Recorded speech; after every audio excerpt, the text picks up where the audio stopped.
உறக்கம் தெளிவோம், உற்சாகம் கொள்வோம் உலகத்தின் இறுதி வரை. கல்வாரி தொனிதான் மழை மாறி பொழியும் நாள் வரை உழைத்திடுவோம். உறக்கம் தெளிவோம், உற்சாகம் கொள்வோம் உலகத்தின் இறுதி வரை. கல்வாரி தொனிதான் மழை மாறி பொழியும் நாள் வரை உழைத்திடுவோம். கிறிஸ்துவுக்காய் மரித்தவர் எவரும் தரித்திரரானதில்லை. ராஜ்யமேன்மை கஷ்டமடைந்தோர் நஷ்டப்பட்டதில்லை. உறக்கம் தெளிவோம், உற்சாகம் கொள்வோம் உலகத்தின் இறுதி வரை. கல்வாரி தொனிதான் மழை மாறி பொழியும் நாள் வரை உழைத்திடுவோம். வருகையின் சத்திய மகிழமும் முழங்க அலை அலையாய் வருவே. ஆண்டவரே சுவி சீக்கிர வருகை ஆர்ப்பரிக்க வருவே.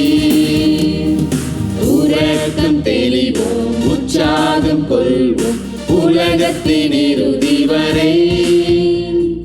கல்வாரி தொனிதான் மழை மாறி பொழியும் நாள் வரை உழைத்திடுவோம்.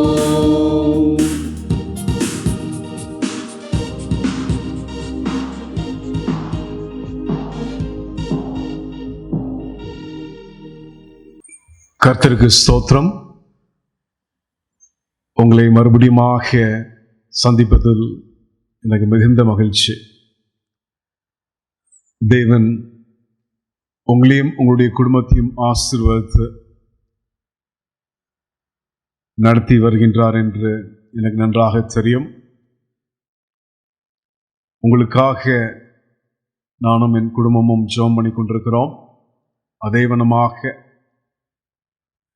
எங்களுக்காக நீங்கள் ஜெபித்துக் கொண்டிருக்கிறீர்கள். அதுக்காக ஸ்தோத்திரம். தேவன் இந்த ஆராதனையை ஆசீர்வதித்து உங்களிடம் பேசணும் என்று நான் ஜெபித்து வந்திருக்கிறேன். நீங்கள் இருக்கிற இடத்தில் ஒருவேளை மனசோர்வாக இருந்தாலும் சரி, ஏதும் பிரச்சனைகளாக இருந்தாலும் சரி, உடலில் நோய்கள் இருந்தாலும் சரி, குடும்பத்தில் இக்கட்டமான சூழ்நிலைகள் இருந்தாலும் சரி, நம்மளுடைய தேவன் நல்லவராக இருக்கிறார். அவருடைய சமாதானம் உங்களோடு இருக்கணும் என்று நான் ஜெபிக்கின்றேன். அவருடைய கிருபை உங்களுக்கும் உங்களுடைய குடும்பத்துக்கும் போதுமாக இருக்கும் என்று நான் ஜெபிக்கின்றேன். நம்ம பட்டணத்தில் பெரிய பட்டணமாக இருந்தாலும் சரி, சிறிய பட்டணமாக இருந்தாலும் சரி, ஆஸ்பத்திரியானது பெரிய பெரிய பில்டிங்ஸாக மாறிக்கொண்டிருக்கிறது. சில ஆஸ்பத்திரிக்குள்ளார போயிட்டீங்கன்னாக்கா எவ்விதமாக 5 ஸ்டார் ஹோட்டல் இருக்குதோ அதே போல் பெரிய கட்டடமாக வசதியோடு இருக்கிற ஆஸ்பத்திரியை நாம் பார்க்கின்றோம். இந்த ஆஸ்பத்திரியில் இப்பொழுது ஸ்பெஷாலிட்டி ஹாஸ்பிட்டல்ஸ் என்று நிறைய வர ஆரம்பித்து விட்டது. இருதய பிரச்சனைக்கு ஒரு இடம், புத்துநோய்க்கு இன்னொரு இடம் என்று பல இடத்தில் பல வித்தியாசமான பிரச்சனையை அவர்கள் அங்க சந்திக்கிறார்கள் என்று நாம் பார்க்கின்றோம். ஒரு சிகிச்சை மாத்திரம் நம்ம மத்தியில் அதிகமாக இப்பொழுது காணப்படுது என்று பார்க்கின்றோம். ஃபர்டிலிட்டி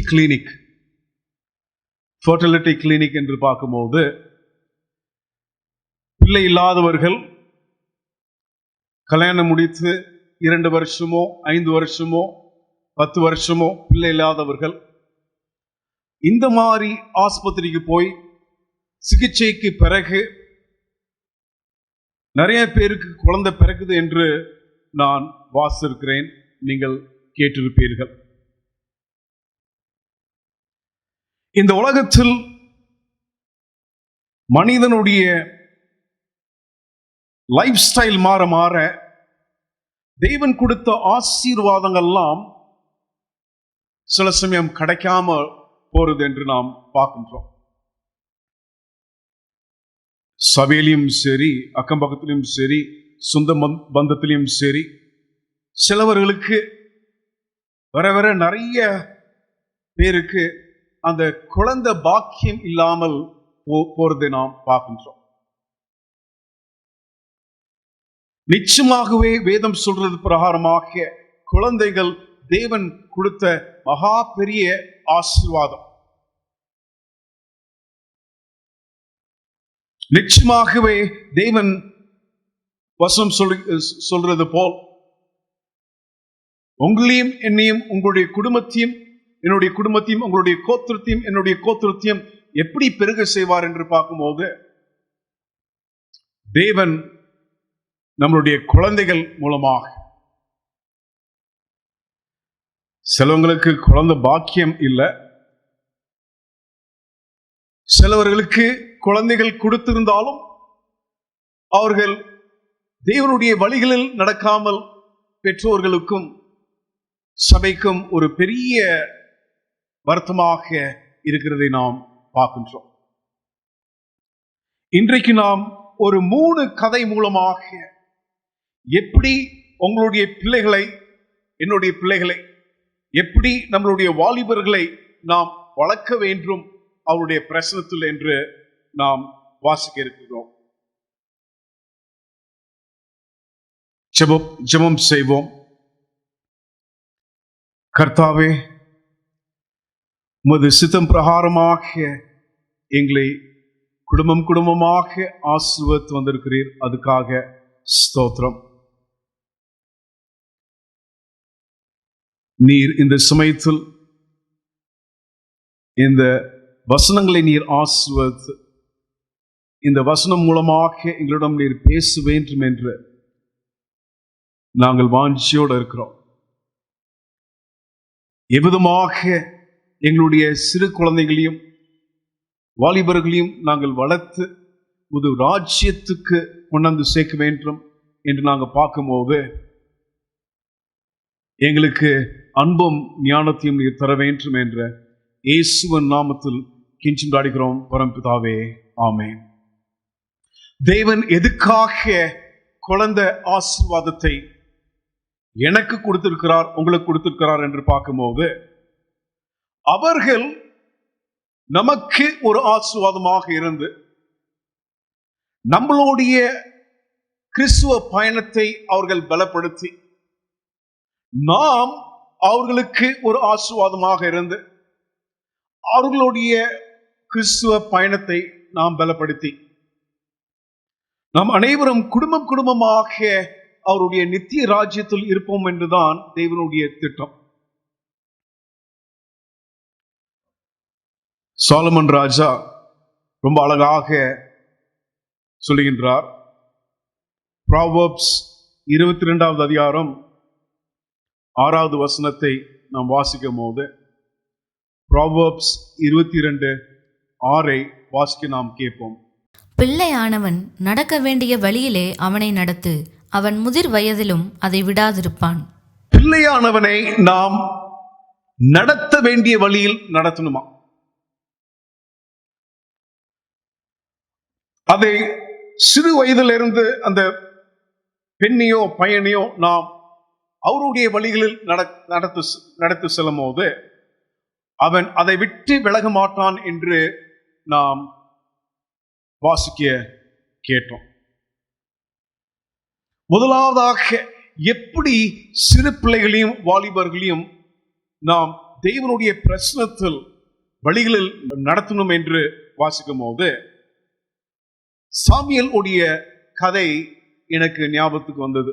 1 சாமுவேல் 3வது அதிகாரம் 1வது வசனத்திலிருந்து 14வது வசனம் வரைக்கும் நாம் வாசிக்கும் போது, சாமுவேல் ஆனவன் 2-3 வயசில் அவனுடைய தாயார் வாக்கு மாறாமல் அவனை ஆலயத்துக்கு அழைத்து வந்தார்கள் என்று நாம் வாசிக்கின்றோம். அந்த சிறு வயதிலிருந்தே அவன் ஆலயத்தில் வளர்ந்து ஆலயத்தின் காரியங்களை அவன் செய்து அவன் ஆலயத்துக்கு அவனுடைய வாழ்க்கையை அர்ப்பணித்தான் என்று நாம் பார்க்கின்றோம். இப்பொழுது சாமுவேலுக்கு 11 வயசு. எலி அவருக்கு முக்காவாசி பார்வை போய்விட்டது. ரொம்ப வயசு ஆயிட்டார்.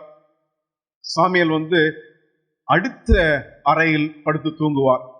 எலிக்கு அடுத்த அறையில். எதுவும் வேணும் என்றால் ராத்திரி வேளையில் உதவி செய்யலாம் என்று. ஒரு ராத்திரி சமயம் சாமுவேல் சாமுவேல் என்று அவனுடைய பேரை அவர் கூப்பிட்ட சத்தம் சாமுவேலுக்கு கேட்டது. ஓடி வந்து, ஐயா என்ன வேணும் என்று கேட்டான். அவர் முழித்து, ஒன்னும் இல்லையே, நான் உன்னை கூப்பிடலையே, போய் படு என்று சொல்லிவிட்டார்.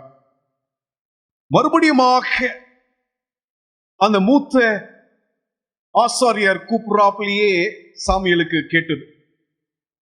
ஓடி வந்து, ஐயா நீங்க கூப்பிட்டீங்களே, எனக்கு என் பேரை சொல்லி கூப்பிட்டீங்களே, என்ன தேவை அப்படின்னு கேட்டான். ஒன்னும் இல்லப்பா அப்படின்னு சொல்லிட்டார். 3வது வாட்டி இதே போல் நடந்த பிறகு அப்பொழுதுதான் இந்த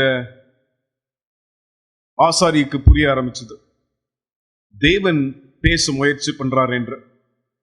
அப்பொழுது 1 சாமுவேல் 3வது அதிகாரம் 10வது வசனத்தில் நாம் வாசிக்கின்றோம், என்ன சொல்லி அமைத்தார் என்று. அப்பொழுது கர்த்தர் வந்து நின்று முன்போல சாமுவேலே என்று கூப்பிட்டார். அதற்கு சாமுவேல், சொல்லும் அடியேன் கேட்கிறேன் என்றான். சொல்லும் அடியேன் கேட்கிறேன் என்று சொல்லு என்று அவனிடம் சொல்லி அமைச்சிட்டார். பிள்ளைகளை நாம் வளர்க்கும் போது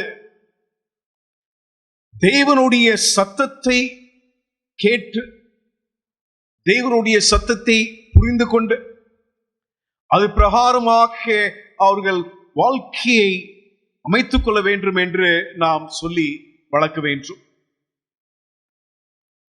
தேவன் அவருடன் எவ்விதமாகலாம் பேசுவார் என்று நீங்களும் நானும் வேதத்திலிருந்து எடுத்து சொல்ல வேண்டும்.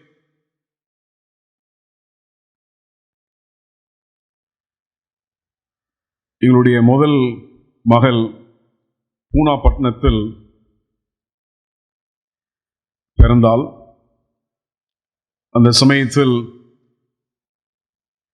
முதல் பிரசவம்னால பெரிய ஆஸ்பத்திரிக்கு போய் பார்த்துக்கிட்டோம். குழந்தை பிறந்து டிஸ்சார்ஜ்லாம் ஆயிட்டு வீட்டுக்கு வரும்போது ஒரு நல்ல தொகை பில்லாக இருந்தது. நாங்கள் அதை கட்டிட்டோம். கொஞ்சம் கஷ்டப்பட்டு அந்த பிறந்துட்ட பிறகு ஒரு 10 நாள் பிறகு எங்க அப்பாவிட்ட இருந்து ஒரு கடுதாசி வந்துச்சு. மொத்தமான ஒரு கடுதாசி. நான் பிரிச்சு கூட பார்க்கல, அப்படியே வீட்டுக்கு எடுத்துட்டு வந்து மனைவி வீட்டு சொன்னேன், செக் வச்சிருப்பாரு, ஏதாச்சும் நம்ம செலவு பண்ணது கொஞ்ச நாச்சும் கொடுப்பாரு அப்படின்ட்டு. பிரிச்சு பார்த்தாக்கா அது செக்கில் 4 பேஜ் லெட்டர். தேவன் உனக்கு கொடுத்த ஆசீர்வாதத்தை நீனும் உன்னுடைய மனைவியும் எப்படி வளர்க்க வேண்டும், இந்த குழந்தைக்கு தேவனை எப்படி புரிந்து கொள்வாள் என்று பார்க்கும்போது உங்களுடைய தேவன் தான் அவளுடைய தேவனாக இருப்பார். பல காரியங்கள் எனக்கு அவர் சொன்ன முக்காவாசி காரியம் நான் மறந்துட்டேன்னா, ஒரு 2 காரியம் அதுல ஞாபகம் இருக்கு. அதுல ஒரு காரியம் என்ன சொன்னார்னா, let your child see you on your knees see you reading the Bible, then she will do the same. உன்னுடைய மகள் நீ முழங்காலில் இருக்கிறத பார்க்கும்போது, நீ வேதத்தை திறந்து வாசிக்கும் போது அதை பார்த்து அவளும் வேதத்தை வாசிப்பாள், நேசிப்பாள், முழங்காலிட்டு ஜெபம் செய்வா என்று எங்க தந்தையார் எனக்கு எழுதினதை எனக்கு இன்னும் ஞாபகம் இருக்கு. எப்படி நம்மளுடைய குழந்தைகளை நாம் வளர்க்க வேண்டும், எப்படி தேவனுடைய பயத்தில் நாம் அவர்களை நடத்த வேண்டும் என்று பார்க்கும்போது, நீங்களும் நானும் பெற்றோர்கள் ஒரு உதாரணமாக இருக்க வேண்டும். Children imitate parents. Children imitate adults. குழந்தைகள் பெற்றோர்களையும் பெரியவர்களையும் பார்த்து அது பிரகாரமாக செய்வார்கள். பெற்றோர்கள் நல்லது செய்தாலும் செய்வார்கள், பெற்றோர்கள் கெட்டது செய்தாலும் அவர்கள் அதை பின்பற்றுவார்கள் என்று நாம் வாசிக்கின்றோம், பார்க்கின்றோம் வாழ்க்கையில். இயேசு கிறிஸ்து இந்த வேதம் மூலமாக பேசுவார் என்று நான் என்னுடைய பிள்ளைகளுக்கு சொல்லிக் கொடுக்கும் போது, அவர்கள் வாஞ்சியோட அவருடைய சத்தத்தை கேட்கணும், அவருடைய சித்தத்தை புரிந்து கொள்ளணும் என்று வாஞ்சியோட அவர்கள் தினமும் வாசிப்பார்கள், தியானிப்பார்கள். தேவன் நீ முழங்காலில் இருக்கும் போதே அவர் பேசுவார் உன்னிடம். ஜெபம் நீ மாத்திரம் பேசுறதில்லை, அவரும் அவருடைய சத்தத்தையும் நீ கேட்க வேண்டும் என்று நாம் சொல்லிக் கொடுக்கும் போது அவர்கள் நிச்சயமாகவே தேவனுடைய சத்தத்தை கேட்டு புரிந்து கொள்வார்கள். அந்த 11 வயசில் நடந்த காரியம் சாமுவேலுக்கு எப்படி அவனுடைய வாழ்க்கையை அது மாற்றிச்சு என்று நாம் பார்க்கும்போது, சாமுவேல் வளர வளர மனிதனுடைய சத்தத்தை அவன் அறிந்தான், சாத்தானுடைய சத்தத்தை அவன் புரிந்து கொண்டான். பேச்சும் வார்த்தைகளும் தேவனுடைய சத்தத்தையும் பேச்சும் வார்த்தையும் அவன் புரிஞ்சு கொண்டான். தேவனுடைய சத்தத்தை அவன் அதிகமாக கேட்டு அது பிரகாரமாக வழி நடக்கணும் என்ற பிரயாசத்தில் தேவனுடைய சத்தத்தை கேட்டு அந்த தேசத்தையே அவன் நடத்தணும் என்று நியாய தீர்க்கணும் என்று அந்த வாஞ்சியில் இருக்கும் போது மித்த சத்தமெல்லாம் குறைந்தது என்று நாம் வாசிக்கின்றோம். If you want to hear the voice of the Lord, you must mute other noises that surrounds us. இரண்டாவதாக, எப்படி நாம் பிள்ளைகளை தேவனுடைய பிரசன்னத்தில் வளர்த்து எப்படி அவர்கள் இயேசு கிறிஸ்து போல் வாழ்ந்து எவ்விதமாக நாம் குடும்பமாக நித்தியத்தில் இருப்போம் என்று பார்க்கும்போது, உங்களுடைய பிள்ளைகளையும் என்னுடைய பிள்ளைகளையும் நாம் எப்படி வளர்க்கணும் என்றால், சூழ்நிலைகளை ஏற்றுக்கொண்டு நாம் சூழ்நிலைக்கு மேலாக கடந்து சென்று தேவனுக்கு எல்லா சூழ்நிலையிலும் நாம் விசுவாசம் பிள்ளைகளாக இருக்க வேண்டும் என்று அவர்களுக்கு நாம் கற்பித்து தரணும். நல்லா வாழ்க்கை நல்லா போய்கொண்டிருந்தாலும் சரி, பிரச்சனை இருந்தாலும் சரி, நமக்கு நிறைவாக காரியங்கள் இருந்தாலும் சரி, குறை இருந்தாலும் சரி, எப்பொழுதும் போல சூழ்நிலைகள் இருந்தாலும் சரி, வித்தியாசமாக புயல்கள் அடித்தாலும் சரி, தேவன் நல்லவர், தேவன் நம்மளோட இருக்கிறார் என்று அந்த சத்தியத்தை அவர்களுக்கு ஆழமாக நாம் சொல்லிக் கொடுக்கணும். ஜோசப்போட கதையை நாம் படிக்கும் போது ஆதியாகமம் 37வது அதிகாரத்திலிருந்து அவருடைய கதையை நம்ம வாசிக்கலாம். அவருடைய கதையில அந்த மேடும் பழமும் அதிகமாக இருக்கிறதை நாம் பார்க்கிறோம். அழகான ஒரு அங்கியை போட்டுக்கொண்டு அந்த குடும்பத்துக்கே ஒரு பெரிய சந்தோஷம் கொடுக்கிற ஒரு மகனாக அவன் காணப்பட்டான். மூத்த சகோதரர்களுக்கு அவனை அதிகமா பிடிக்கல. அந்த வீட்டுல ஒரு பெரிய அவன் முக்கியமான ஒரு குழந்தையாக 11வது குழந்தையா இருந்தாலும் அவன்தான் ஏதோ மூத்தவன் மாறி அவனை நடத்தினார்கள். அதுல இருந்து அவன் அந்த குழியில தள்ளப்பட்டான் என்று பார்க்கின்றோம். அந்த குழியிலிருந்து அவனை எங்க கொண்டு போனார்கள் என்று பார்க்கும்போது அந்த மனிதனை விற்கிற சந்தை, ஸ்லேவ் மார்க்கெட், அங்க கொண்டு போனார்கள் என்று நாம் பார்க்கின்றோம். அங்கிருந்து ஒரு வேலைக்காரனாக ஒரு வீட்டுக்கு போய் சேர்ந்தான். ஜோசப்புடைய வாழ்க்கையை நீங்க பாத்தீங்கன்னாக்கா மேடும் பள்ளமுமாக இருக்கும். விசுவாசமாக அவன் அந்த வீட்டில் வேலை செய்து, உண்மையாக வேலை செய்து, அந்த வீட்டில் இருக்கிற அவ்வளோ காரியங்களுக்கும் அவன் முதலாளியாக ஆகினான் என்று பார்க்கின்றோம். அங்கிருந்து அவன் சிறைச்சாலைக்கு போனான். உண்மையாக இருக்கணும் என்று அவன் உண்மைக்கு நின்றதனால் அவன் சிறைச்சாலைக்கு போனான் என்று நாம் வாசிக்கின்றோம். ஆனால் ஜோசப்புடைய கதையை நீங்கள் வாசிக்கும் போது ஒரு காரியம் மாத்திரம் அதிகமாக தெரியும்.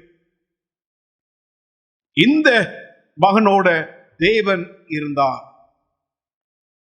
தேவன் இவனோட இருந்தார் என்று வேதம் படிச்சு சொல்லிக் கொண்டிருக்கிறது. எங்க இருந்தார் என்று பார்க்கும்போது அவன் குழியில இருக்கும் போது தேவன் இருந்தார். எங்க இருந்தார் என்று பார்க்கும்போது அந்த வீட்டில் அவன் அவனை உயர்த்தினாரே அங்க அவனோட இருந்தார். எங்க இருந்தார் என்று பார்க்கும்போது அந்த சிறைசாலையில் இருந்தார் என்று நாம் பார்க்கின்றோம். எல்லா சூழ்நிலைகளிலும் தேவன் மாறாத தேவனாக இருக்கிறார். எதுக்காக உங்களுடைய பிள்ளைகளையும் நம்மளுடைய குடும்பத்தையும் வித்தியாசமான சூழ்நிலைகளுக்கு அவர் அழைத்து செல்றார் என்று பார்க்கும்போது நீங்களும் நானும் அவர் போல் மாற வேண்டும்.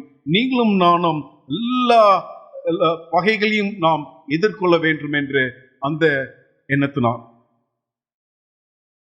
ஒரு கதையை நான் வாசித்தேன் பல வருஷங்களுக்கு முன்பதாக. ஒரு போதகர் குடும்பத்தில் ஒரு சின்ன மகன் பிறந்தான். அந்த மகனை நான் கண்ணன் கருத்துமாக வளர்க்க வேண்டும் என்று ஜெபத்தோட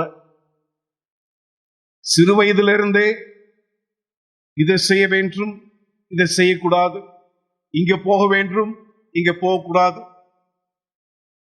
இந்தந்த வயசுல இந்தந்த பிரச்சனை வரும், எப்படி இதெல்லாம் மேற்கொள்ள முடியும் என்று தகப்பனார் சொல்லிக்கொண்டே வந்தார்.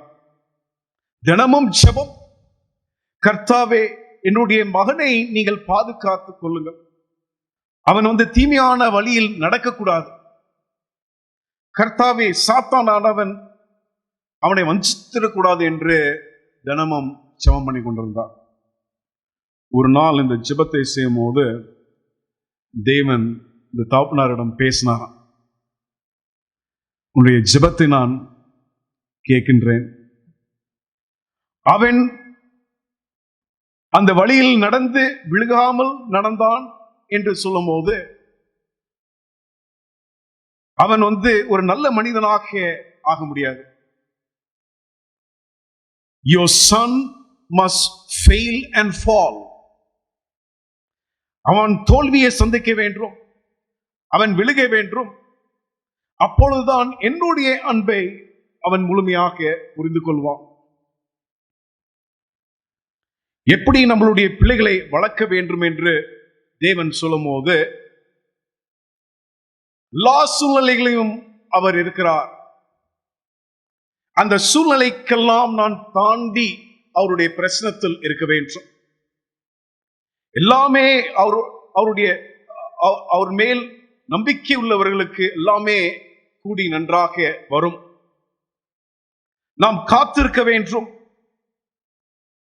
We must teach our children to face their giants, their fears. அவங்களுக்கு கொடுக்கப்பட்ட அந்த பயங்களை அவர்கள் மேற்கொள்ள வேண்டும். எதிரிகளை அவர்கள் ஜெயிக்க வேண்டும். அப்பொழுதுதான் அவர்கள் தேவனுடைய ராஜ்யத்தில் விலகாமல் இருப்பார்கள் என்று நாம் பார்க்கின்றோம்.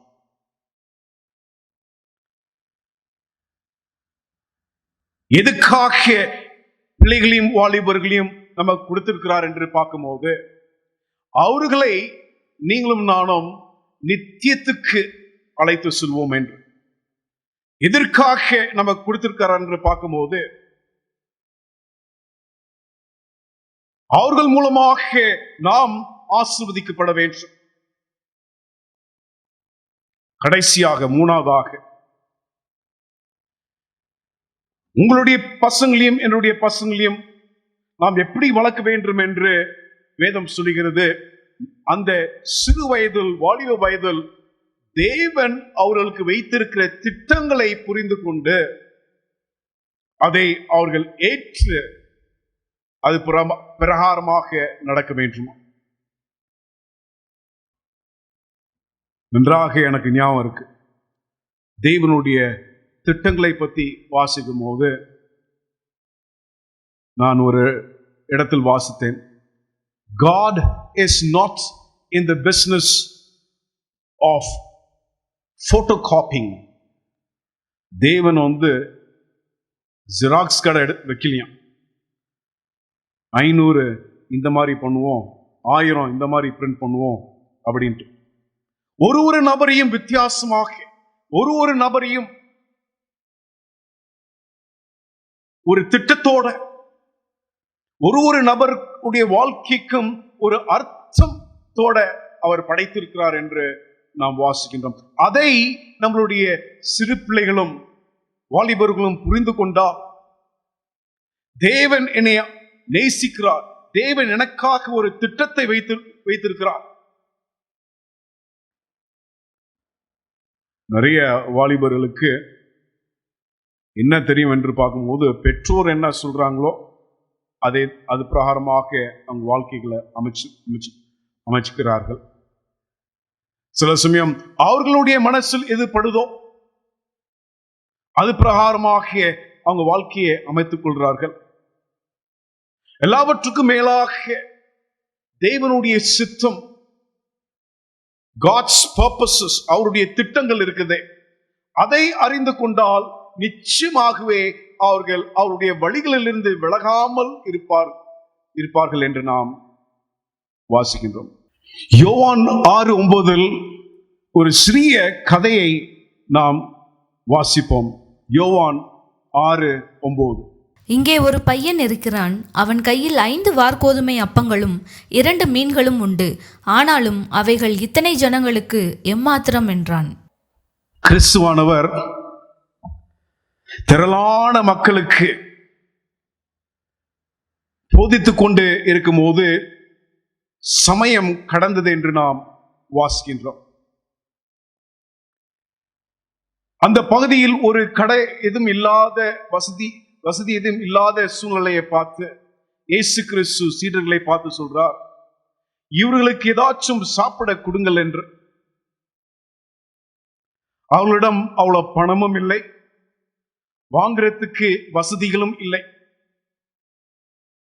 அந்த சமயத்தில் ஆண்ட்ரூ அந்த சீடன் ஒரு சிறுவனை கூட்டிட்டு வாரான் இயேசு கிறிஸ்து கிட்ட. இவனிடம் சில மீன்களும் அப்பங்களும் இருக்கிறது என்று. அந்த சிறுவன் எப்படி இயேசு கிறிஸ்துவோடைய கூட்டத்துக்கு வந்தான் என்று நமக்கு சரியா தெரியல. ஒருவேளை பெற்றோர்கள் வேலை விஷயமாக எங்கேயும் போயிருந்தாலும் போயிருப்பார்கள். வேதம் சொல்றது போல ஒருவேளை பெற்றோர்கள் புது மாடை வாங்கி அந்த மாடு எப்படி உழுவுது என்று அவர்கள் அந்த பயிற்சிக்கு போயிருந்தாலும் போயிருப்பார்கள். ஆனால் இவனை அனுப்புறதுக்கு முன்பதாக சாப்பாடும் கொடுத்து, ஒருவேளை லேட் ஆயிடுச்சுனாக்கா இது நீ சாப்பிட்டுட்டு இருப்பா அப்படின்னு சொல்லி அமிச்சாங்க என்று நாம் பார்க்கின்றோம். இயேசு கிறிஸ்துவண்டே இவன் இயேசு கிறிஸ்து முன்பதாக நிற்கிறான் ஒரு சிறு பையன். அவனை நோக்கி இயேசு கிறிஸ்து கேட்கிறார், இந்த சாப்பாடை எனக்கு தாரையா என்று. ஒரு சில நிமிஷங்கள் தான் அவனுக்கு, வினாடிகள். கிறிஸ்து கேட்கிறார், கொடுக்கலாமா வேணாமா? எத்தனை மீன் கொடுக்கிறது, எத்தனை அப்பம் கொடுக்கிறது? இதெல்லாம் அவனுடைய சின்ன மனசில் அவன் யோசிச்சு கொண்டு இருக்கும் போது முடிவு பண்றான், என் கரத்தில் இருக்கிறது அனைவற்றையும் நான் இயேசு கிறிஸ்து கொடுப்பேன் என்று. கொடுத்த உடனே அந்த கதையை நீங்கள் வாசிக்கும் போது ஆச்சரியமாக இருக்கும். அந்த மீன்களும் அப்பங்களும் பெருகினது என்று. அந்த மீன்களும் அப்பங்களும் வயிறு நிறையாக வித்தியாசமாக 5000 மனிதர்கள் சாப்பிட்டார்கள் என்று நாம் வாசிக்கின்றோம். ஆண்கள் கிட்டத்தட்ட 10-12,000 பேர் அன்றைக்கு சாப்பிட்டிருப்பாங்க வயிறு நிறையாக. எப்படி இந்த சின்ன சாப்பாடு அவ்வளவு பேருக்கும் பத்துச்சு என்று பார்க்கும்போது, அவருடைய சித்தத்துக்கு இவன் ஒப்பு கொடுத்ததுனால், சிறு வயசுல இருந்தே வாலிபர்களையும் சிறுவர்களையும் நாம் வளர்க்கும் போது தேவன் உன்னுடைய வாழ்க்கையில் ஒரு திட்டம் வைத்திருக்கிறார். நீ பிறக்கிறதுல இருந்து இறக்கிற வரைக்கும் உன்னை ஆசீர்வாதமாக வைத்திருக்கணும் என்று அவர் வாஞ்சிக்கிறார். அவருடைய வழிகள் பிரகாரமாக நீ நடக்கும் போது நீ ஒரு ஆசீர்வாதமாக இருப்ப. மூலமாக பல ஆயிரம் பேர் பசியும் வாஞ்சிகளையும் பூர்த்தி செய்யப்படும் என்று நாம் வளர்க்க வேண்டும். அதான் சொல்லுவாங்க, the children must know the intervention of God in their early life. ஒருவேளை உங்களுடைய சிறுவர்களுடைய வாழ்க்கையிலும் நீங்க இதை பார்த்துருக்க கூடும். அந்த பிறக்கிற சமயத்தில் அவனுக்கு அந்த பெண்ணுக்கோ பையனுக்கோ ரொம்ப வியாதியில் பிறந்திருக்கலாம். பிறக்கும் போது தாய் ரொம்ப கஷ்டப்பட்டு அந்த அந்த குழந்தைக்கு பிறந்திருக்கலாம். பிறக்கிறது முன்பதாகவே குழந்தை பாக்கியம் இல்லாமல் அந்த பெற்றோர்கள் தேவனுடைய பிரசவத்தில் அதிகமாக ஜெபித்து ஒப்பந்தனை செய்து அந்த காணிக்கையாகிய அந்த குழந்தையை பெற்றுக் கொண்டிருக்கலாம். சிறு வயதிலேயோ வாலிய வயசுலேயோ நியர் டெத் இன்சிடென்ட்ஸ் என்று நாம் பார்க்கின்றோம். நிச்சயமாகவே அந்த காரியமானது மரணத்தில் முடிந்திருக்கும். ஆனால் அவருடைய சுத்த கிருபையினால் மரணம் ஏற்படல என்று. இந்த மாதிரி சூழ்நிலையெல்லாம் ஒரு குழந்தைகளுக்கும் இருக்கும். 100% மக்களுக்கு இருக்குது என்று நான் வாசித்திருக்கிறேன். இதே மாதிரில வித்தியாசமாகவும் இருக்கலாம். இதை நாம் சொல்லும் போது தேவன் உன்னுடைய வாழ்க்கையில் இதை செய்திருக்கிறார். தேவன் உன்னை இதிலிருந்து காப்பாற்றினார். தேவன் உன்னை பாதுகாத்துக் கொண்டார் என்று சொல்லும் போது அந்த குழந்தைக்கு, அந்த வாலிபனுக்கு, அவனுடைய வாழ்க்கைக்கு ஒரு அர்த்தம் அவனுக்கு புரிந்து கொள்வான். அதை புரிந்து கொண்ட வாலிபர்கள், குழந்தைகள் தேவனுடைய வழிகளில் இருந்து தவற மாட்டார்கள், விலக மாட்டார்கள் என்று நாம் பார்க்கின்றோம். காலேஜில் படிச்சு கொண்டிருக்கும் போது ஜெர்மன்ல இருந்து ஒரு ஹெல்த் ப்ரொஃபஸர் எங்களுக்கு சொல்லிக் கொடுத்தார் பாடங்களை. ஒரு முறை அவருடைய குடும்ப சாட்சியை சொன்னார். இன்னமும் எனக்கு நன்றாக ஞாபகம் இருக்குது. 2 மகள்கள்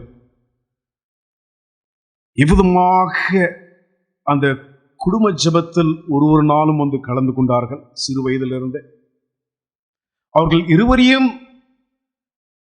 சபையின் பள்ளிக்கூடத்தில் தான் படித்தார்கள். இருவர்களும் வளரும் போது சபையில் தான் வளர்ந்தார்கள். இருவர்களும் சபையில் உற்சாகமாக பங்கு பெறுவார்கள். இருவரும் சபையில் பாடுவார்கள், பேசுவார்கள். ஒரு மக காலேஜுக்கு போயிட்டு வீட்டுக்கு வரும்போது இயேசு கிறிஸ்துவே இல்லை என்று வந்தாலும் அந்த ப்ரொஃபஸர் இந்த கதையை சொல்லும் போது கண் கலங்கினார். இப்படி வளர்த்திருந்தாலும் சரி, எப்படி வளர்த்தாலும் சரி, அந்த மந்தையில இருந்து எப்படி இந்த ஆடு விலகி போகுதுன்னு தெரியல. அந்த ஆட்டுக்கெல்லாம் நல்ல புல்லும் அமர்ந்த தண்ணீர்களும் தான் தெரிந்தது. எதுக்காக மித்த புல்லை தேடி போச்சு என்று நமக்கு தெரியல அப்படின்னு சொன்னார். அந்த சமயத்துல இந்த கதை முடிவு எனக்கு தெரியல. பிறகு நான் கேள்விப்பட்டேன். மகள் கிறிஸ்து அண்டை சபைக்கு மறுபடியும் வந்து சேர்ந்தாள். மகள் ஒரு பெரிய சாட்சியாக இருக்கிறாள் என்று வசனம் தெளிவாக சொல்லுது இல்லையோ?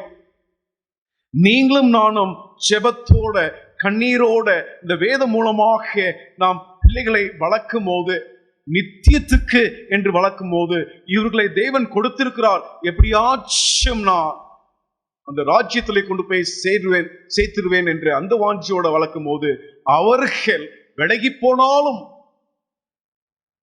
தேவனுடைய அன்பு மறுபடியும் அவர்களை கொண்டாந்து அந்த நாம் சொல்லிக் கொடுத்ததெல்லாம் அவருடைய ஞாபகத்துக்கு வந்து அவர்கள் தேவனுடைய ராஜ்யத்தில் காண்பார்கள் என்று நான் நம்புகின்றேன்.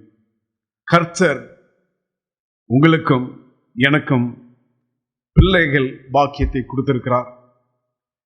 அதை நாம் சந்தோஷமாக பெற்றுக்கொண்டோம்.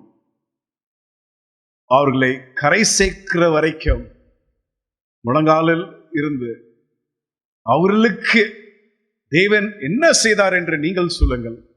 அவர்கள் ஒரு சாட்சியாக இருப்பார்கள் என்று நான் நம்புகின்றேன். கர்த்தர் உங்களையும் உங்களுடைய குடும்பத்தையும் அதிகமாக ஆசீர்வதிப்பாராக. ஆமென். ஜெபம் செய்வோம். மாறாத தேவனாக இருக்கிறீர், அதுக்காக ஸ்தோத்திரம். அற்புதமான தேவனாக இருக்கிறீரே, அதுக்காக ஸ்தோத்திரம் அப்பா. எங்களுக்கு குடும்பங்களை தந்திருக்கிறீர், பிள்ளைகளை தந்திருக்கிறீர், வாலிபர்களை எங்கள் மத்தியில் கொடுத்திருக்கிறீர், அதுக்காக ஸ்தோத்திரம். கர்த்தாவே, எங்க வாழ்க்கை மூலமாக அவர்கள் உண்மையை அறிந்து, எங்க வாழ்க்கை மூலமாக அவர்கள் இயேசு கிறிஸ்து போல் இருக்கும்படியாக நீர் வழிநடத்தியுள்ளோம். உமது கரத் அவர்கள் மேல் இருந்து அவர்கள் உமது வழியில் இருந்து விலகாதபடி, விலகி போனாலும் கர்த்தாவே அவர்களை நீர் தேடி போகும்போது அவர்களை மறுபடியும் நீர் கூட்டிட்டு வந்து இந்த மந்தையில் சேர்க்க வேண்டும் என்று நாங்கள் ஜெபிக்கின்றோம். எங்களுக்கு அன்பை நீர் தந்துள்ளோம், ஞானத்தை நீர் தந்துள்ளோம், பரிசுத்தத்தை நீர் தந்துள்ளோம். எங்களை குடும்பத்தில் ஒரு ஆசீர்வாதமாக வைத்துக் கொள்ள வேண்டும் என்று நாங்கள் ஜெபிக்கின்றோம். சமாதானத்தையும் சந்தோஷத்தையும் அனைவருக்கும் நீர் நிறைவாக தந்துள்ளோம் ஐயா. நல்ல சுகத்தையும் பலத்தையும் நீர் தந்துள்ளோம்.